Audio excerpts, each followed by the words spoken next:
शिंदखेड राजा येथे Bharatiya Janata party OBC सेलच्या वतीने ओबीसी जागर यात्रा काढण्यात आली होती। या यात्रेदरम्यान बोलताना भारतीय जनता पार्टीचे ओबीसी मोर्चाचे महाराष्ट्र राज्य प्रभारी आशिषजी देशमुख यांनी सांगितले, ओबीसीची प्रखर भूमिका त्यांनी या प्रसंगी मांडली आणि त्यांनी सांगितले, महाराष्ट्रात भारतीय जनता पार्टीला चांगले दिवस येण्यासाठी स्वर्गीय गोपीनाथरावजी मुंडे साहेब यांनी प्रचंड संघर्ष केला आणि त्यांच्या संघर्षातून राज्यात भाजपा सत्तेवर आली आणि ओबीसीसाठी स्वर्गीय गोपीनाथरावजी मुंडे साहेब यांचे मोठे योगदान असल्याचे त्यांनी प्रतिपादन केले आणि ओबीसीसाठी आम्ही राज्यात देशात भाजपा सोबत असून मोठे योगदान देणार आहे। तसेच इतर समाजाला आरक्षण देण्यात आमचा नाराजी नाही, परंतु भारतीय जनता पार्टी ओबीसी सोबत आहे आणि ओबीसीच्या कोठ्याला धक्का न लागता इतर समाजाला आरक्षण देण्यात यावे अशी मागणी त्यांनी या प्रसंगी केली। या प्रसंगी भारतीय जनता पार्टी ओबीसी प्रदेशाध्यक्ष संजय गाते यांनी सांगितले, 2024च्या लोकसभेच्या निवडणुकीत ओबीसी समाजाने भारतीय जनता पार्टी सोबत राहावे आणि देशाच्या पंतप्रधानपदी पुन्हा नरेंद्रजी भाई मोदी यांना बसवावे यासाठी ओबीसीने मोठी भूमिका निभावावी असे आव्हान त्यांनी या प्रसंगी उपस्थितांना केले। या प्रसंगी बोलताना Bharatiya Janata party OBC sale प्रदेश उपाध्यक्ष तथा या कार्यक्रमाचे आयोजक डॉक्टर सुनीलजी कायंदे यांनी सांगितले, आमच्या ओबीसीच्या कोट्यातून इतरांना आरक्षण देऊ नका।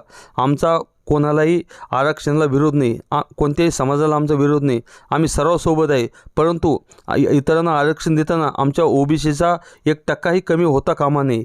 त्यामुळे आमच्या आरक्षणाला धक्का न लावता इतरांना आरक्षण द्यावे अशी रोखठोक भूमिका डॉक्टर सुनील कायंदे यांनी मांडली। भारतीय जनता पार्टीने देशाच्या पंतप्रधानपदी ओबीसी चेहरा नरेंद्रजी भाई मोदी यांना बसवले, त्यामुळे भाजपा आणि ओबीसी हे समीकरण पक्के असून येणाऱ्या 2024च्या लोकसभेच्या व विधानसभेच्या निवडणुकीत आम्ही घवघवीत यश प्राप्त करू असे त्यांनी सांगितले। या प्रसंगी मराठवाडा व विदर्भातून मोठ्या प्रमाणात ओबीसी बांधव या कार्यक्रमास आले होते आणि हा भारतीय जनता पार्टीचा ओबीसी जागर यात्रा प्रचंड प्रमाणात यशस्वी झाली।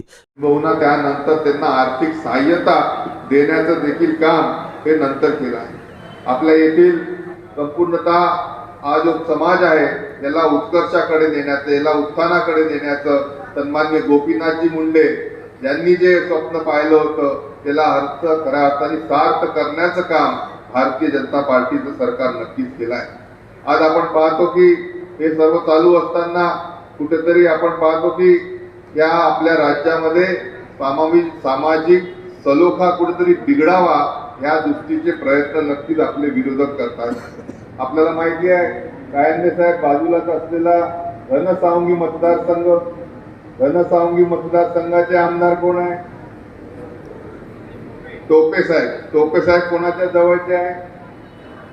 शरद पवार साहेबांच्या जवळचे आहे आणि म्हणून माझा आरोप आहे की तिथे प्रामाणिकपणे जरांगे पाटलांचं आंदोलन चालू होतं। ज्या पद्धतीने अण्णा हजारेंचं आंदोलन त्या निमित्ताने 2011 मध्ये आपण दिल्लीत पाहिलं, पण अण्णा हजारे तर राहिले दूर, त्याच्यामधून राजकीय पोळी शेकण्याचं जर कोणी काम केलं असेल तर त्या काळामध्ये अरविंद केजरीवालांनी केलं। तर या प्रामाणिक असलेल्या जरांगे पाटलांच्या आंदोलनाचं खऱ्या अर्थाने श्रेय लाटण्याचं किंवा त्याच्यामध्ये कटकारस्थान करण्याचं काम, आपली स्वतःची राजकीय पोळी शेकण्याचं काम जर कोणी केलं असेल तर ते शरद पवारांनी राजेश टोपेच्या माध्यमातून केलं आणि प्रामाणिकपणे चालू असलेल्या आंदोलनात कुठेतरी गालबोट लागावं, कुठेतरी या राज्यामध्ये दोन समाजाला एकमेकाच्या विरोधात लढण्याचं काम आणि स्वतःचा गेलेला पक्ष, संपलेला पक्ष कुठेतरी परत पुनर्जीवित व्हावं या दृष्टीचे कुटकारस्थान नक्कीच झालेलं आपल्याला पाहायला मिळतं। ओबीसी समाजामध्ये फिरत असताना मागच्या 12 दिवसांमध्ये प्रत्येक गावामध्ये, प्रत्येक खेड्यामध्ये, प्रत्येक तालुक्याच्या ठिकाणी ओबीसी बांधवांची एकच मागणी आहे की मराठा समाजाला देखील आरक्षण मिळावं, पण त्याच्यामधून ओबीसी समाजाचा 1% कमी नाही झाला पाहिजे। मराठा समाजाच्या आंदोलनासाठी 5 वर्षापूर्वी ओबीसी बांधव रस्त्यावर उतरले, मोर्चे काढले, म्हणून ओबीसी समाजाचा कुठेही मराठा समाजाला आरक्षण न मिळावं ही नक्कीच भूमिका नाही आहे। मराठा समाजाला आरक्षण मिळावं पण ओबीसींचा धक्का न लागता मिळावं ही देखील त्या निमित्ताने संपूर्ण विदर्भातल्या ओबीसी समाजाची मागणी आहे। आज आपण पाहतो की या संपूर्ण याच्यामध्ये कुठेतरी जरांगे पाटलांनी देखील सामंजस्याची भूमिका घेतली पाहिजे, जबाबदारीची भूमिका घेतली पाहिजे। सन्मान्य देवेंद्रजी फडणवीस साहेब हे जेव्हा राज्याचे मुख्यमंत्री होते तेव्हा मराठा समाजाला आरक्षण दिलं होतं. ते उच्च न्यायालयामध्ये टिकलं देखील होतं. पण जेव्हा उद्धव ठाकरे, शरद पवार आणि काँग्रेसचं सरकार महाविकास आघाडीच्या नावाने या राज्यामध्ये आलं, हे सरकार मराठ्यांचं आरक्षण सर्वोच्च न्यायालयात टिकवू शकलं नाही आणि म्हणून मराठा समाजाला आज आरक्षणाची परत एकदा मागणी करावी लागते. राज्य सरकार, एकनाथरावजी शिंदे, सन्मान्य देवेंद्रजी फडणवीस, अजित पवार हे प्रामाणिकपणे सकारात्मक प्रयत्न करतायत आणि नक्कीच लवकरात लवकर मराठा समाजाला देखील आरक्षण मिळेल. पण त्यामध्ये आपल्या ओबीसीचा वाटा कुठेही कमी होऊ देणार नाही, ही देखील त्यानिमित्ताने सरकारची भूमिका आहे आणि ती देखील आपण सर्वांनी समजून घेतली पाहिजे. पण आम्हाला लवकरात लवकर आरक्षण द्या, याच पद्धतीने द्या. कुणबी समाजाचे सरसकट दाखले मराठा समाजाला सगळ्यांना द्या. ज्या सर्व लोकांना निजामशाहीच्या काळामध्ये त्यांच्या वंशावलीमध्ये समजा कुणबी समाजाचा उल्लेख असेल त्यांना नक्कीच हे कुणबी समाजाचे दाखले देऊन ओबीसी मध्ये घ्यावे. 5,000 समाजाच्या मुलांचं भलं होईल, ही देखील बाब सन्मान्य जरांगे पाटील साहेबांनी समजावी. जर मराठा समाजाच्या मुलांना न्याय द्यायचा असेल तर वेगळं आरक्षण हे मराठा समाजाला मिळावं, इकॉनॉमिकली वीकर सेक्शन मधून मिळावं, पण कुठेही ओबीसी समाजाचा आरक्षणाला धक्का न लावता मिळावं, हे त्या निमित्ताने आजच्या दिवशी या संपूर्ण जागर मेळाव्याच्या माध्यमातून आपण नक्कीच सांगू. महाजिजाऊंचा आशीर्वाद घेताना नक्कीच ओबीसी समाजाच्या कल्याणासाठी भारतीय जनता पार्टी सातत्याने झटत राहील, सातत्याने आपल्या शासनाच्या योजना आपल्यापर्यंत पोहोचत राहील. एवढंच मी आपल्याला त्या निमित्ताने सांगतो.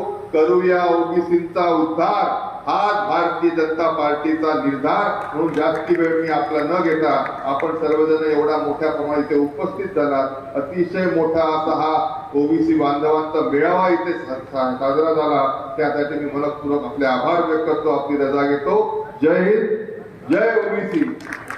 62% असून आम्ही 27%वर जर का समाधान मानतोय तर इतरांनी सुद्धा सहकार्य करावं, ही भूमिका मला आज आपल्या सर्वांना सांगायची आहे. बांधवांनो, मोदी सरकारने ओबीसीसाठी वेगवेगळ्या योजना अवलंबलेल्या आहेत. त्याचा फायदा आपण सर्वजण घेतोय. आयुष्यमान योजना असेल, उज्ज्वला गॅस योजना असेल, प्रत्येक गावामध्ये आता मोदी आवास योजना असेल, त्यानंतर जे आपलं जलजीवन असेल, मिशन असेल, ह्या सर्व गोष्टी या शेवटच्या घटकापर्यंत जाण्यासाठी मोदीजींनी केलेल्या आहेत. किसान सन्मान निधी जी दरवर्षी आपल्याला 2-2 हजार रुपयाच्या यांनी केंद्र शासन देतं आणि त्याच धर्तीवर महाराष्ट्र शासनाने सुद्धा आता निर्णय घेते. म्हणून हे भारतीय जनता पार्टीचं केंद्रातलं जे सरकार आहे हे कास्तकारांचं, शेवटच्या या देशातील शेवटच्या घटकातील समाजाचं हे सरकार आहे, हे मला सांगायचं आहे. बांधवांनो, आपले जे राज्याचे उपमुख्यमंत्री आहेत माननीय देवेंद्रजी फडणवीस साहेब, हे जेव्हा मुख्यमंत्री होते त्या मुख्यमंत्री पदाच्या काळामध्ये त्यांनी आजपर्यंतच्या इतिहासामध्ये, या भारताच्या इतिहासामध्ये सर्वप्रथम ओबीसी बांधवांना जर न्याय देण्याचा कोणी प्रयत्न केला असेल तर देवेंद्रजी फडणवीस साहेबांनी केला आहे. त्यांनी ओबीसी मंत्रालयाची स्थापना केली. ओबीसींचे जसं तुमच्या मराठा समाजासाठी ज्या योजना होत्या, काही संघटना होत्या, त्या स्थापन करत असताना सारथी महाज्योती या ज्या स्थापित केल्या आणि या महाज्योतीच्या अंतर्गत ओबीसीच्या विद्यार्थ्यांना न्याय देण्याचा त्यांनी प्रयत्न केलेला आहे.